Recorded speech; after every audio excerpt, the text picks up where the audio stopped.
आदरणीय प्रधानमंत्री जी के नेतृत्व मार्गदर्शन में काशी की कायाकल्प हुई है।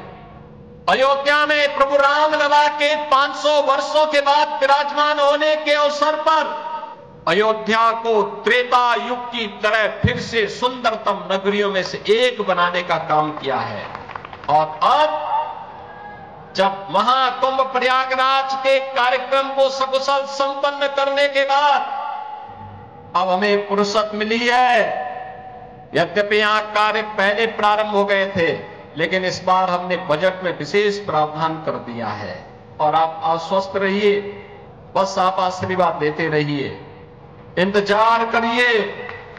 जैसे अयोध्या सुंदरतम नगरी बन गई है, हमारा प्रयागराज सचमुच तीर्थों का राजा बनकर के चमकता हुआ दिखाई दे रहा है। दीप्यमान सूर्य की रूप में पूरी दुनिया को दिखाई दे रहा है।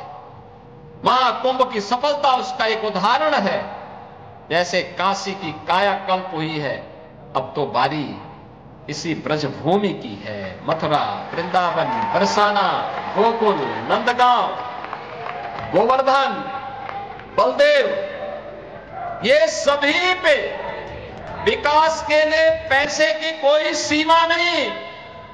मैंने पहले भी कहा, विकास की इन योजनाओं को आगे बढ़ाने के लिए मैंने कहा, होली के अवसर पर राधा रानी के श्री चरणों में इससे बड़ा निवेदन करने का अवसर दूसरा नहीं मिलने वाला है कि मैं होली के अवसर पर, क्योंकि इस समय उनका आशीर्वाद विशेष रूप से इस भूमि को प्राप्त हो, और इसीलिए इस अवसर पर मैं उनके चरणों में, श्री चरणों में अपने सभी माननीय जनप्रतिनिधियों के साथ पूज्य संतों के सानिध्य में निवेदन कर लो और इस बात के लिए आश्वस्त कर लो कि उनकी कृपा बनी रहे।